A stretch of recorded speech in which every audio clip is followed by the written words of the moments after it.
Hi friend, this is Ajay from super fast English. और आज मैं आप लोगों को 12th के 100 मार्क्स इंग्लिश का first lesson Indian civilisation and culture का पार्ट 2 में पढ़ाने वाला हूं। फर्स्ट पार्ट इसके पहले पढ़ाया जा चुका है। अगर अभी तक आपने फर्स्ट पार्ट को नहीं देखा है तो सबसे पहले आप फर्स्ट पार्ट को देख लीजिए, सो डेट आप सेकेंड पार्ट को आप बेहतर तरीके से समझ पाएंगे। तो फ्रेंड, चलिए शुरू करते हैं बिना समय को लिए हुए, बिना वेस्ट किए हुए। तो लेट्स स्टार्ट।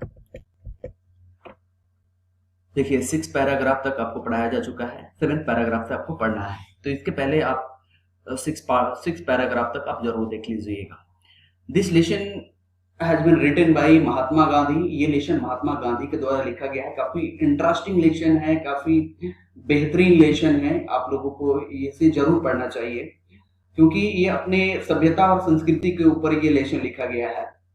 गांधी जी ने अपने सभ्यता और संस्कृति को काफी विस्तृत रूप में इसको डिस्क्राइब किया हुआ है। तो चलिए शुरू करते हैं।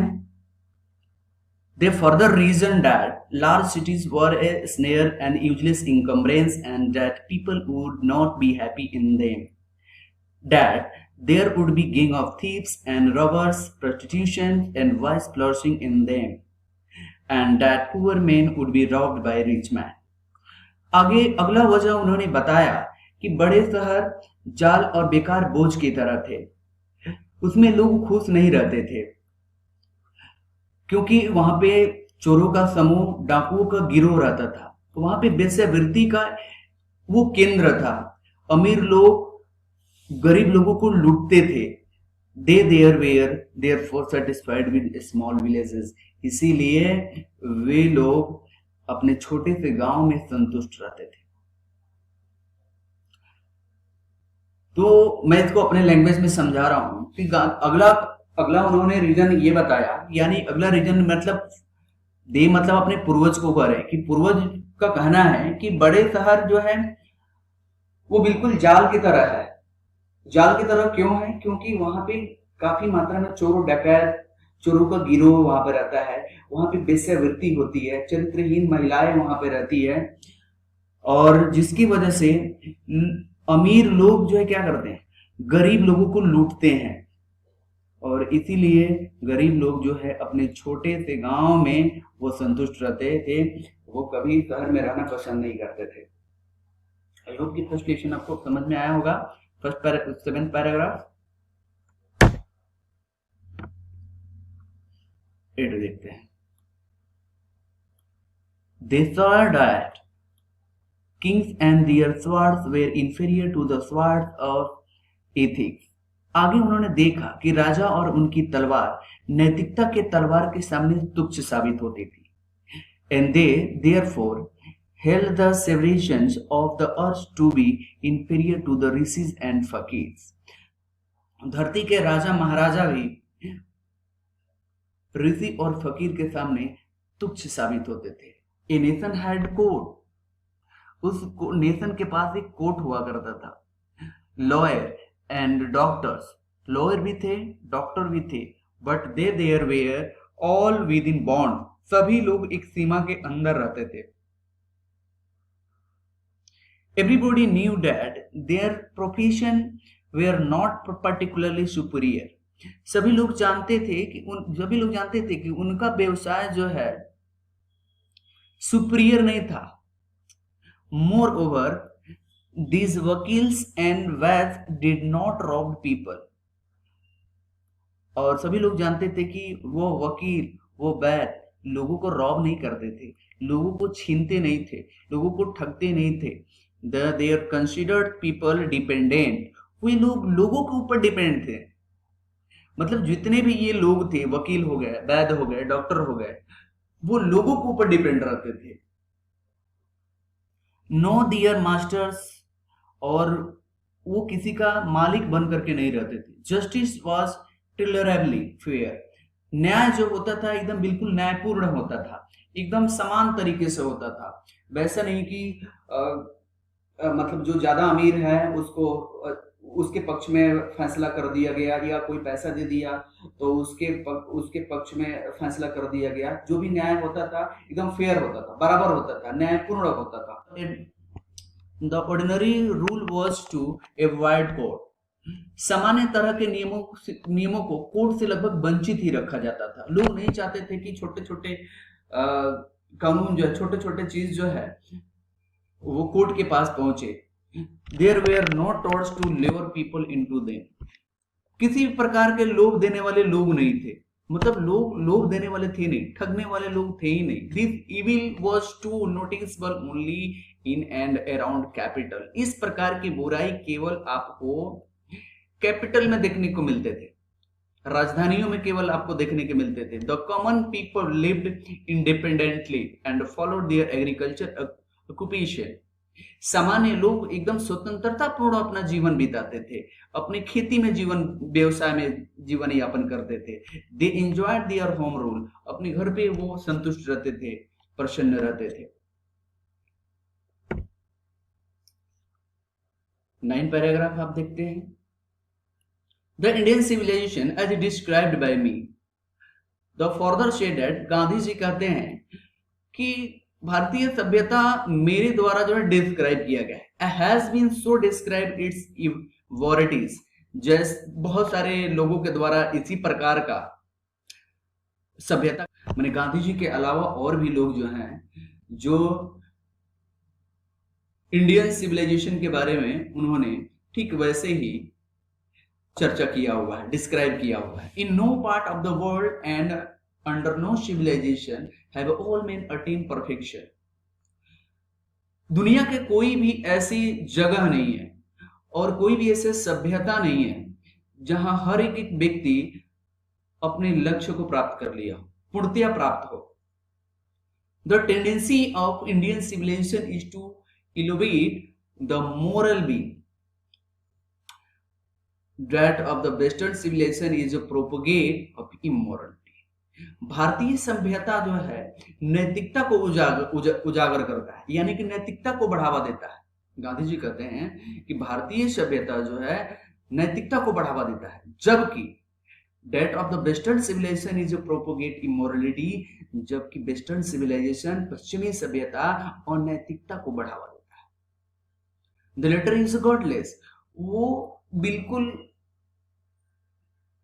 गॉडलेस थे, मतलब उसको कह सकते हैं नास्तिक थे, भगवान में विश्वास करते ही नहीं थे।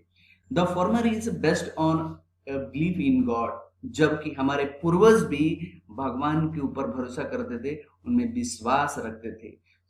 So understanding and so believing it is beyond every lover of India to ceiling to the old civilization, even as a child sealing to the mother's breast।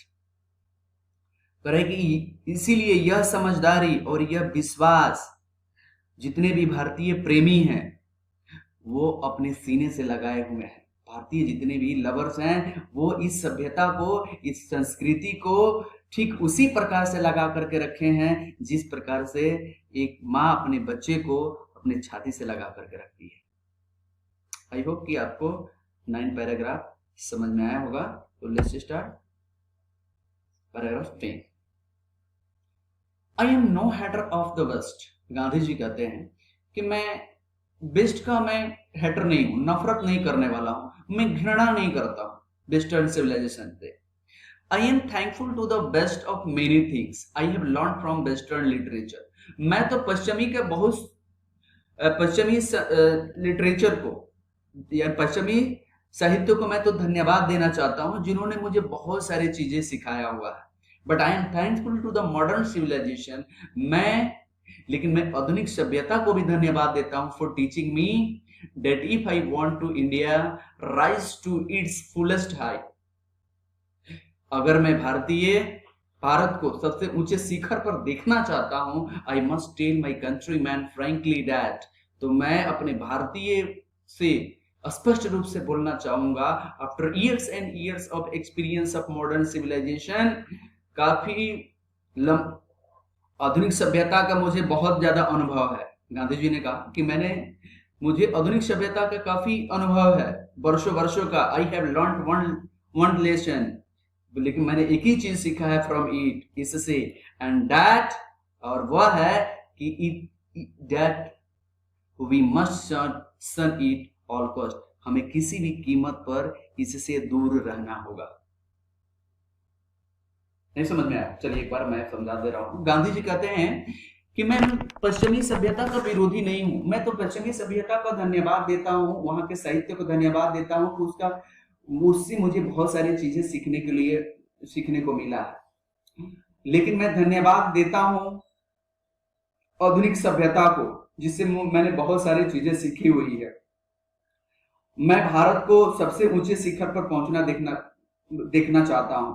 इसीलिए मैं अपने देशवासियों को स्पष्ट रूप से मैं बोलना चाहूंगा, जो मैं बता रहा हूं ये मेरा अनुभव बता रहा है, क्योंकि आधुनिक सभ्यता का मुझे काफी ज्यादा अनुभव है, मैं वर्षों से जानता हूं। और वो एक चीज है, और वो यह है कि पूरे सभी भारतीयों को इससे दूर रहना पड़ेगा। किससे दूर रहना पड़ेगा? तो मॉडर्न सिविलाइजेशन से, आधुनिक सिविलाइजेशन से सभी भारतीयों को दूर रहना चाहिए, उसे एडप्ट नहीं करना चाहिए। आगे देखते हैं 11। What is that modern civilization? आधुनिक सभ्यता क्या है? It is the worship of the material, it is the worship of the brute in us. ये एक मशीनों का पूजा है, ये हमारे अंदर की जानवरों की एक पूजा है। It is unadulterated materialism, and modern civilization is nothing if it does not think at every step of the tomb of material civilization। करे कि आधुनिक सभ्यता कुछ नहीं है अगर हमारे हर एक कदम पे हमारे विजय के बारे में नहीं कुछ निष्कर्ष निकालती है, कुछ नहीं सोचती है, तो ये बिल्कुल बेकार है। It is perhaps unnecessary, it is not useless to weigh the merit of two civilization। तो आगे गांधी जी कहते हैं कि ये शायद उसके बारे में डिस्क्राइब करना, पश्चिमी सभ्यता के बारे में बताना, ये बिल्कुल बेकार की बातें हैं, ये बिल्कुल अननेसेसरी है, यूजलेस है, क्योंकि दोनों सभ्यताओं का अपना अपना एक मेरिट है। It is likely that the best has evolved civilization suited its climate and the surroundings, and similarly we have a civilization suited to our condition, and both are good in their own representative spheres। आगे गांधी जी ने कहा कि ये दोनों सभ्यता जो है का अपना अपना एक मेरिट है, और शायद हम किसी के बारे में बुराई नहीं कर सकते, क्योंकि दोनों पश्चिमी सभ्यता जो है पश्चिमी लोगों के ऊपर सूट करता है, और हमारी सभ्यता हमारे लोगों के ऊपर जो है सूट करता है। तो दोनों सभ्यताएं जो है बोथ आर गुड, दोनों सभ्यताएं अच्छी है, और दोनों अपने आप में, वहां की सभ्यता वहां के लोगों पर सूट करती है, मेरे यहाँ के कल्चर और जितने भी कल्चर है ये मेरे यहाँ के लोगों को सूट करता है, वहां का कल्चर उन लोगों के ऊपर सूट करता है, तो बोथ आर गुड। तो फ्रेंड्स, आज मैं आप लोगों को सिर्फ पैराग्राफ 12 तक रहने देते हैं, और अगर आपको इससे आगे पैराग्राफ पढ़ना है तो आप प्लीज कमेंट बॉक्स में आप जरूर लिखें। तो thanks for watching, thank you.